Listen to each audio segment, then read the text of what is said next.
ప్రతి క్షణం సమాజం కోసం మీ మిత్ర న్యూస్. బీసీ జనగణన కోసం దేశవ్యాప్తంగా ఉద్యమించాలని, ఇందుకోసం బీసీ మేధావులు కార్యాచరణ రూపొందించాలని మాజీ మంత్రి శ్రీనివాస్ గౌడ్ పిలుపునిచ్చారు. భారత్లో మహాత్మా జ్యోతిబా ఫులే ప్రారంభించిన ఉద్యమం నేటికి కొనసాగుతూనే ఉందని, దేశంలో అనేక ప్రభుత్వాలు వచ్చినా బీసీలకు రాజ్యాధికారం ఇవ్వలేదని, రాజ్యాంగం రాసేటప్పుడు కూడా అనైక్యత వల్లే వెనుకబడిపోయామని అన్నారు. బీసీ మేధావుల ఫోరం ఆధ్వర్యంలో హోటల్ తాజ్ కృష్ణాలో జరిగిన సమావేశంలో ఆయన మాట్లాడుతూ, మన చేతిలో బలం పెట్టుకొని ఓట్లు మాత్రం ఇతరులకు వేస్తున్నామన్నారు. దేశంలో 3,300కు పైగా ఉన్న వెనుకబడిన కులాల్లో ఎప్పుడైతే చైతన్యం వస్తుందో అప్పుడే రాజ్యాధికారం వస్తుందని చెప్పారు. కులగణన ఒక రాష్ట్రంలో చేస్తే సరిపోదని, ఇందుకు పూర్తి స్థాయిలో రాజ్యాంగ సవరణ చేయాలని అన్నారు. బీహార్లో చేసిన హైకోర్టు కొట్టేసిందని, హైదరాబాద్ గతంలో ములికీ రూల్స్ అమలు చేయాలని, రాజ్యాంగ సవరణ చేస్తే అది అమలు చేయకుండా చేశారని గుర్తు చేశారు. దేశ జనాభాలో 80% ఉన్న బీసీలు గట్టిగా ప్రభుత్వాలపై ఒత్తిడి తీసుకువస్తే రాజ్యాంగ సవరణ ఎందుకు కాదని ప్రశ్నించారు. రాజ్యాంగ సవరణ జరిగితే జనాభా ప్రాతిపదికన రిజర్వేషన్లు అమలు చేసుకునే అవకాశం ఉంటుందని తెలిపారు. కొందరు తమ రాజకీయ మూలాలు కదులుతున్నాయా అన్న ఉద్దేశంతో ప్రజల్లో మార్పు వస్తుందన్న భయంతో ఈ అంశాన్ని పక్కన పెడుతున్నారని చెప్పారు. బీసీ జనగణనపై బీఆర్ఎస్ ప్రభుత్వ హయాంలో అసెంబ్లీలో తీర్మానం చేశామని, ప్రస్తుత కాంగ్రెస్ ప్రభుత్వం కూడా తమ ఎన్నికల మేనిఫెస్టోలో పొందుపరిచిందని తెలిపారు.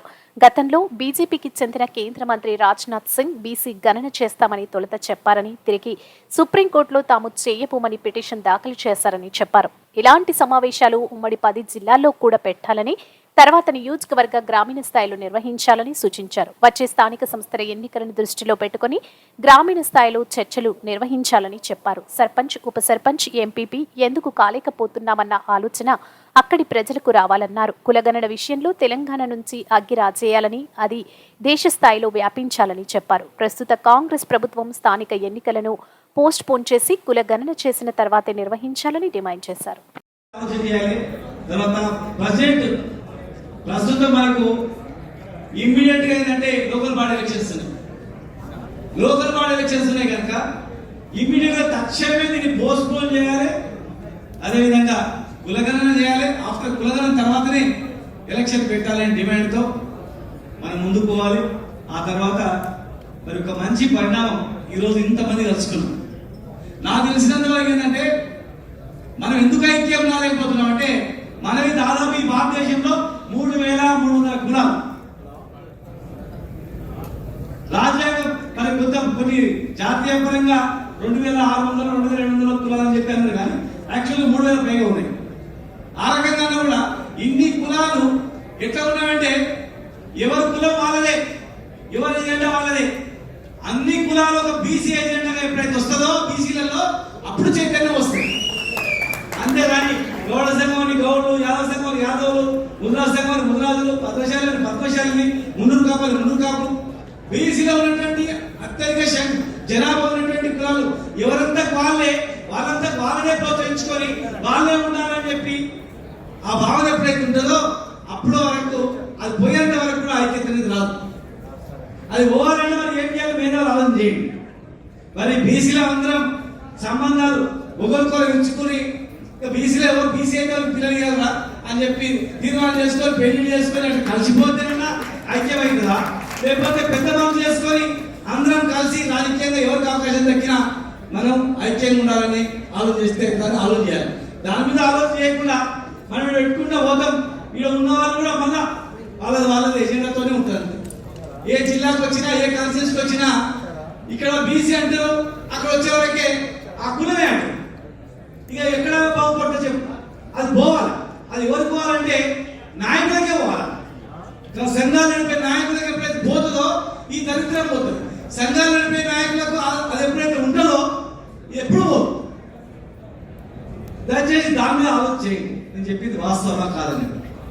ఏదో ఇన్ని సంవత్సరాల నుంచి అడుగుతున్నా, మన కళ్ళ ముందర ఎన్నో జరుగుతుంటాయి, ఎన్నో ఉదాహరణలు, కానీ మన కళ్ళు లేవు. పార్టీలు లేవు, సిద్ధాంతాలు లేవు, ఓన్లీ ఒకటే ఎజెండా ఉంటుంది. అందరికి ఉదాహరణ నేనే 3 రోజుల ముందు 2 పార్టీలు ఐక్యమైనట్టే.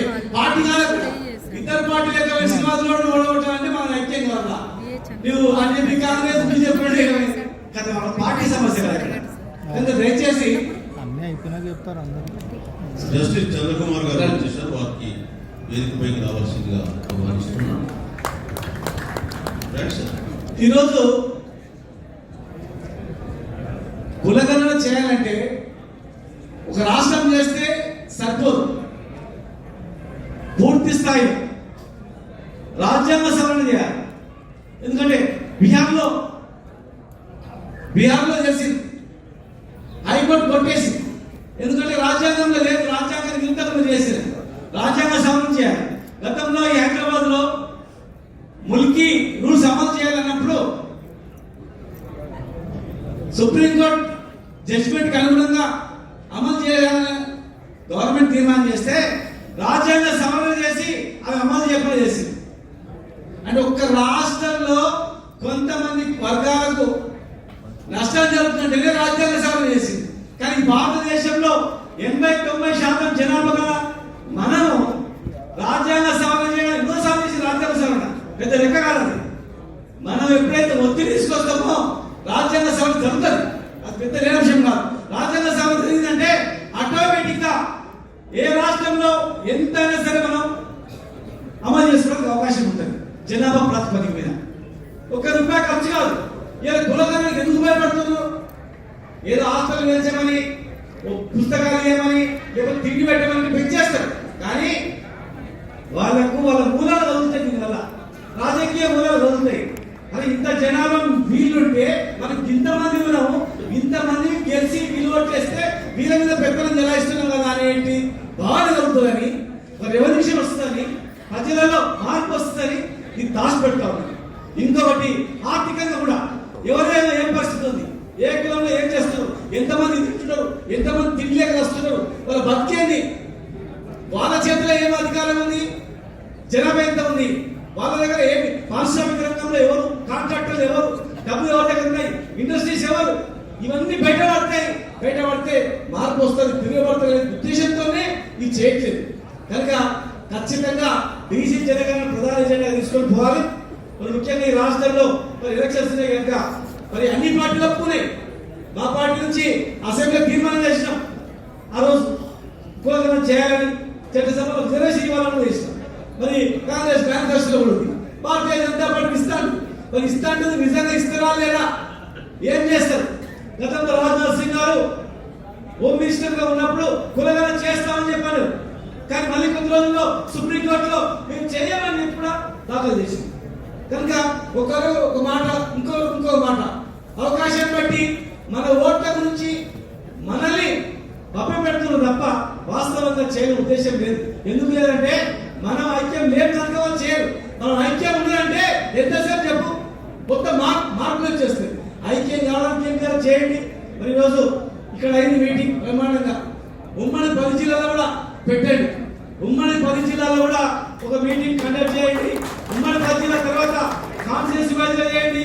తర్వాత విలేజ్ వైజ్ కూడా చర్చ జరగండి. ఒక విలేజ్ లో కులగణన నుంచి మీటింగ్ అని పిలిస్తే అందరు ఐక్యం అవుతారు. ఏదో సందర్భం ఒక విషయం గురించి వచ్చినప్పుడు మరి నిజంగా మనం ఇంతమంది ఉన్నాం కదా, ఇంతమంది ఉంటే మనం సర్పంచ్ ఎందుకు కాలేకపోతున్నాం, ఉప సర్పంచ్ ఎందుకు కాలేకపోతున్నాం, ఎంపీపీ ఎందుకు కాలేకపోతున్నాం, ఆ గ్రామంలో మన ప్రత్యేకం ఏం చేయాలి, ఐక్యత వస్తుంది. కనుక 2 రకాలు ఉపయోగపడుతుంది. చైతన్యం ఉపయోగపడుతుంది, గొడవలు మన మాట ఒత్తిడి చేయడానికి ఉపయోగపడుతుంది, వాళ్ళు ఐక్యం చేయడానికి ఉపయోగపడుతుంది.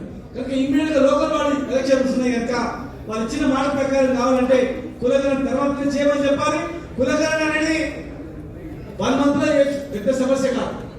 ఒక రోజులోనే సకల జన సర్వే చేసి సరే ఒక 1 month టైం తీసుకొని చేయొచ్చు. కనుక ఈ వేదిక ద్వారా మరి ఎంతమంది నిర్వాహకులు వాళ్ళందరూ కూడా మనస్ఫూర్తిగా అభినందిస్తా ఉన్నాం 100%. మరి మేము కూడా చిన్న విద్యార్థి దశ నుంచి కూడా రాజకీయంగా ఉద్యమంలో కూడా చూస్తాం.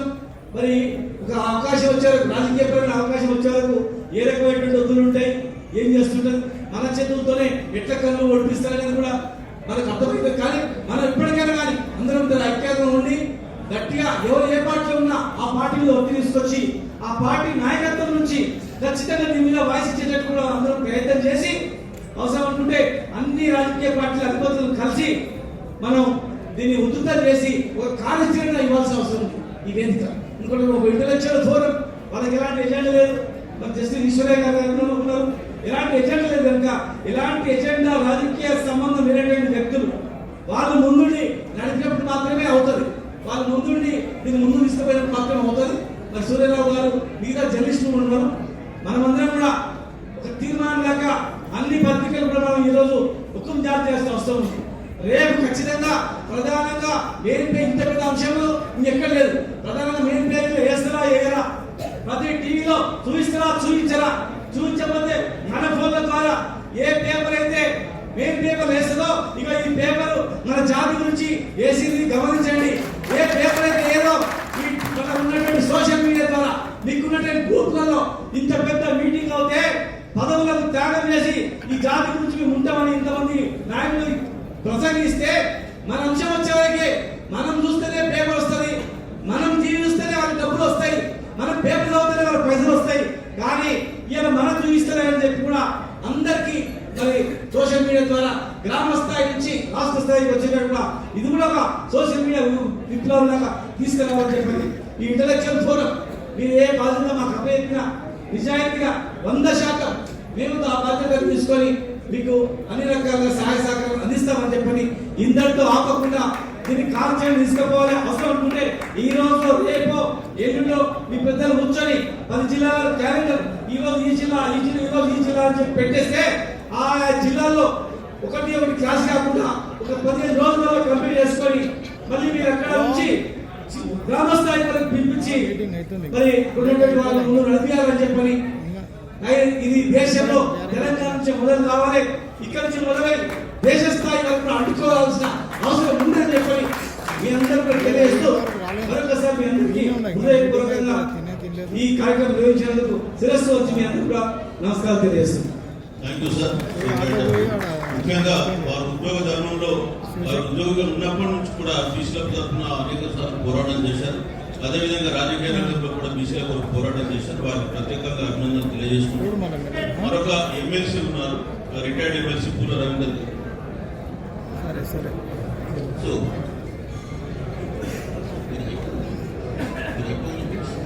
ఎమ్మెల్సీ రవీందర్ గారిని ఎక్స్ఎమ్మెల్సీ రవీందర్ గారు వారు టీచర్స్ కాన్స్టిట్యున్సీ నుంచి నల్గొండ నుంచి రిప్రజెంట్ చేశారు. వారు మాట్లాడిన తర్వాత కాలోజీ వారు ఉన్నారు, వారిని మాట్లాడించిన తర్వాత లంచ్ డిస్పోజ్ అయ్యారు. వినయ్ కుమార్ గారు ఉన్నారు. లంచ్ డిస్పోజ్ లంచ్ తర్వాత అసలు తినొస్తున్నారు అందరూ పోయి తినొస్తున్నారు. సభాధ్యక్షులు